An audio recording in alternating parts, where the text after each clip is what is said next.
ಉಡಾಯಿಸೋ ಖಾರ ಬಣ್ಣ ರುಚಿಯನ್ನು ನೀಡುತ್ತದೆ. ಮೆಣಸಿನ ಪುಡಿ ಚಿಂದಿ ಉಡಾಯಿಸೋ ಖಾರ ಬಣ್ಣ ರುಚಿ. ಯತ್ನಾಳ್ ಅವರು ಬೇರೆ ಮತ್ತೆ ಯತ್ನಾಳ್ ಅವ್ರ ಬಗ್ಗೆನೂ ಕೇಳಿದೆ, ಅವ್ರ ಭವಿಷ್ಯ ಏನಾಗ್ಬೋದು ಅಂತ. ಸೊ ಯತ್ನಾಳ್ ಅವರು CT ರವಿ ಅವರು, R ಅಶೋಕ್ ಅವರು ಮತ್ತು ವಿಜೇಂದ್ರ ಅವರು, ಇವ್ರು 3 ಜನನ ನೀವು ಸೈಡ್ ಲೈನ್ ಮಾಡಿದ್ರೆ ಮಾತ್ರ ಪಕ್ಷಕ್ಕೆ ಬರ್ತೀನಿ ಅಂತ ಯತ್ನಾಳ್ ಅವರೇನೋ ಕಂಡೀಷನ್ ಹಾಕಿದಾರಂತೆ. ಇದು ಜಾತಕ ಸರ್, ಅವ್ರು ಹೇಳಿದ್ದಾರೆ ಅಂತಲ್ಲ. ಮತ್ತು ಪ್ರಹ್ಲಾದ್ ಜೋಶಿ ಸಾಹೇಬ್ರ ಬಗ್ಗೆನೂ ಕೇಳಿದೆ, ಅವ್ರ ಭವಿಷ್ಯ ಏನಾಗಬೇಕು ಅಂತ. ಇವ್ರಿಗೆಲ್ಲ ಚೆಕ್ಮೇಟ್ ಇಟ್ಟು BJPಯಲ್ಲಿ ಮುಖ್ಯಮಂತ್ರಿ ಕ್ಯಾಂಡಿಡೇಟ್ ಆಗಬೇಕು ಅಂತ ಪ್ರಹ್ಲಾದ್ ಜೋಶಿ ಸಾಹೇಬರು ಅಂಡರ್ ಕರೆಂಟಲ್ಲಿ ಕೆಲಸ ಮಾಡ್ತಿದ್ದಾರಂತೆ. ಮತ್ತೆ ಇದು ಜಾತಕ ಸರ್, ಭವಿಷ್ಯ ಇದು. ಇವರೆಲ್ಲ ಒಂದು ಕಡೆ ಕಿತ್ತಾಡ್ತಿದ್ರೆ BL ಸಂತೋಷ್ ಅವರು ಸೈಲೆಂಟಾಗಿ ಡೆಲ್ಲಿಯಿಂದ ವರ್ಕ್ ಮಾಡ್ತಿದ್ದಾರಂತೆ, ಅದೊಂದು ಜಾತಕ. ಸೊ ಇಷ್ಟೆಲ್ಲ ಜಾತಕಗಳನ್ನ ತಿಳ್ಕೊಳ್ಳೋದು ಬಿಟ್ಟು R ಅಶೋಕಣ್ಣ ಪಾಪ ನಮ್ಮ ಪಾರ್ಟಿ ಆಂತರಿಕ ವಿಚಾರದ ಬಗ್ಗೆ ಮಾತಾಡ್ತಾರೆ. ಅಶೋಕಣ್ಣ ನಮ್ಮ ಪಕ್ಷದ ಆಂತರಿಕ ವಿಚಾರ, ನಮ್ಮ ಹೈಕಮಾಂಡ್ ಇದ್ದಾರೆ, ನಮ್ಮ ಖರ್ಗೆ ಸಾಹೇಬ್ರಿದ್ದಾರೆ, ನಮ್ಮ ಮುಖ್ಯಮಂತ್ರಿಗಳಿದ್ದಾರೆ, ಉಪಮುಖ್ಯಮಂತ್ರಿಗಳಿದ್ದಾರೆ, ಅವ್ರು ಮಾತಾಡ್ಕೊತಾರೆ.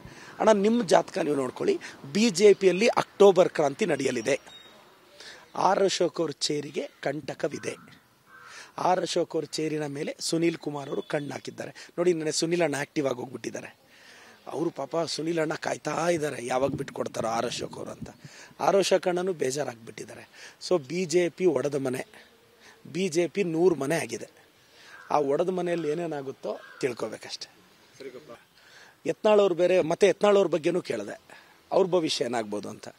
ಸೊ ಯತ್ನಾಳ್ ಅವರು CT ರವಿ ಅವರು, R ಅಶೋಕ್ ಅವರು ಮತ್ತು ವಿಜೇಂದ್ರ ಅವರು, ಇವ್ರು 3 ಜನನ ನೀವು ಸೈಡ್ ಲೈನ್ ಮಾಡಿದ್ರೆ ಮಾತ್ರ ಪಕ್ಷಕ್ಕೆ ಬರ್ತೀನಿ ಅಂತ ಯತ್ನಾಳ್ ಅವರೇನೋ ಕಂಡೀಷನ್ ಹಾಕಿದಾರಂತೆ. ಇದು ಜಾತಕ ಸರ್, ಅವ್ರು ಹೇಳಿದ್ದಾರೆ ಅಂತಲ್ಲ. ಮತ್ತು ಪ್ರಹ್ಲಾದ್ ಜೋಶಿ ಸಾಹೇಬ್ರ ಬಗ್ಗೆನೂ ಕೇಳಿದೆ, ಅವ್ರ ಭವಿಷ್ಯ ಏನಾಗಬೇಕು ಅಂತ.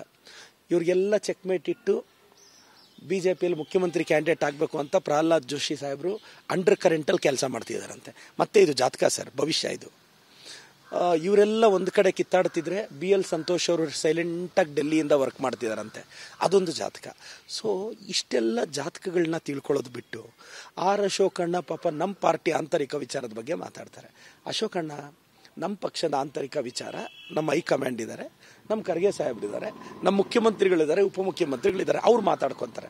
ಅಣ್ಣ ನಿಮ್ಮ ಜಾತಕ ನೀವು ನೋಡ್ಕೊಳ್ಳಿ, BJPಯಲ್ಲಿ ಅಕ್ಟೋಬರ್ ಕ್ರಾಂತಿ ನಡೆಯಲಿದೆ. R ಅಶೋಕ್ ಅವ್ರ ಚೇರಿಗೆ ಕಂಟಕವಿದೆ. R ಅಶೋಕ್ ಅವ್ರ ಚೇರಿನ ಮೇಲೆ ಸುನೀಲ್ ಕುಮಾರ್ ಅವರು ಕಣ್ಣು ಹಾಕಿದ್ದಾರೆ. ನೋಡಿ, ನನಗೆ ಸುನೀಲ್ ಅಣ್ಣ ಆಕ್ಟಿವ್ ಆಗಿ ಹೋಗ್ಬಿಟ್ಟಿದ್ದಾರೆ. ಅವರು ಪಾಪ ಸುನೀಲ್ ಅಣ್ಣ ಕಾಯ್ತಾ ಇದ್ದಾರೆ, ಯಾವಾಗ ಬಿಟ್ಟು ಕೊಡ್ತಾರೋ R ಅಶೋಕ್ ಅವರು ಅಂತ. R ಅಶೋಕ್ ಅಣ್ಣನೂ ಬೇಜಾರಾಗಿಬಿಟ್ಟಿದ್ದಾರೆ. ಸೊ BJP ಒಡೆದ ಮನೆ, BJP 100 ಮನೆ ಆಗಿದೆ. ಆ ಒಡೆದ ಮನೆಯಲ್ಲಿ ಏನೇನಾಗುತ್ತೋ ತಿಳ್ಕೊಬೇಕಷ್ಟೆ.